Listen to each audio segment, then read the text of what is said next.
Taylor, you guys knew the kind of size and problems that Mobley and others with Mobley and Jared Allen will cause. And how much did the offensive rebounding and the second chance opportunities impact this game? Yeah, it doomed us. I mean, it started in the first quarter, and honestly, Allen had a couple there, but it was Strus attacking. It was other guys. I mean, those guys had 7 offensive rebounds, but as a team, they had 22. So they didn't even account for half of their offensive rebounds. So I thought our guys played an unbelievable game in so many areas, but, going against one of the best teams, if not the best team in the league, and to have that offensive performance, we score 123 against the elite defense that they are. You can't give a team 31 freebies, second chance points, and we didn't have it. And that's got to be something we absolutely have to address. We have to own even more because that can't be an Achilles heel thing for us if we want to get where we want to get to as a team. To what do you attribute the offensive rebounding? They wanted it more, and we didn't, and we got to find a way to fight harder. What was your vantage point on the little kerfuffle between Don and Dez and then the benches? A competitive game and kind of spilled over, and the officials handled it great, and that happens in the NBA. 2 guys competing, teams competing, and luckily it didn't escalate to anything further. Taylor, you guys now get home for a nice home stretch. How rewarding is that going to be to sort of regroup and recalibrate and get back to where you guys have been playing? Yeah, I mean, I told the guys, after this, road trip coming out of the break, obviously, tough to be 1-2, and records aside, I thought we made progressive improvement just with the mentality. It all starts there. I mean, there's plenty of things we got to clean up: the rebounding, breakdowns, on defense, some better execution on offense. There's all kinds of things within the game, but I thought we came in with a better mentality from the Indy game, Orlando game to tonight. And yeah, sadly, we didn't get the result, but we got to work on the things that we know we can control, and we don't want to hold us back, and double down on the things that we know are successful, things offensively and defensively. So overall, it's going to be great to get back home, but we can't get complacent. 5-game home stand, excuse me.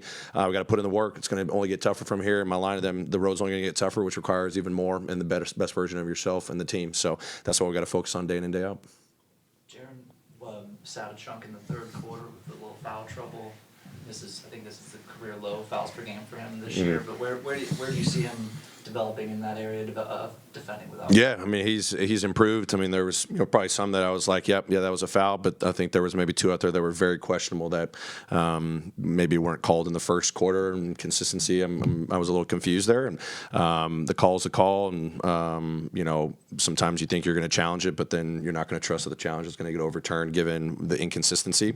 But overall, he's done great all season long. Block shots, steals, his mentality when he's in those situations. You see how he came in the fourth quarter. I mean, he sat for 10 minutes in the third quarter, and he came out and he had a big impact in that fourth quarter, especially late. So proud of him. He wears it hard. But this is, again, it's an anomaly because, sometimes I'm not quite sure what's going on out there. How important for a guy who challenges as many shots as he does at the rim, how important of a skill is that to hone? I mean, it's huge. I mean, the speed, physicality of this sport, at times we're funneling guys to him by game plan design, so that puts the onus on him to, make sure he's protecting the rim without fouling, because we absolutely need him on the floor. We know how impactful he is to, our winning success and team success, and it's huge. I mean, he's only gotten better each and every year just with the timing of blocks, guys going to his body, how he's able to maintain verticality and still get his hands on, ball and not body. It's unbelievable, and you see him getting steals and anticipation on drives.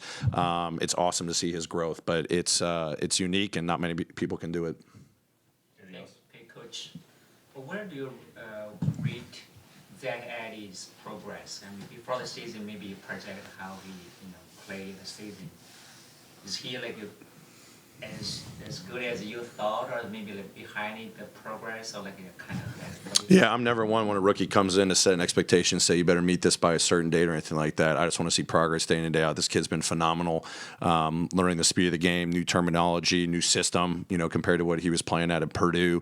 You see him blocking shots, getting rebounds. Sometimes the ball's going to bounce his way. It's not. He's just got to continue to figure out that level of speed and physicality in certain moments against especially really good bigs, really good teams. But his progress day in and day out, it's been phenomenal. No matter what his minutes is. I mean, he's. I think someone told me, we've been studying, he's one of the most impactful rookies in the NBA this season when he's on the floor. So that's all that matters when we talk to the beginning of the season. It's all about impact and winning, no matter what's out there. And he's continued to make that impact, and so far success this year, and we're expecting more. All right. Thanks, Coach. Great. Thanks, everyone. Appreciate it.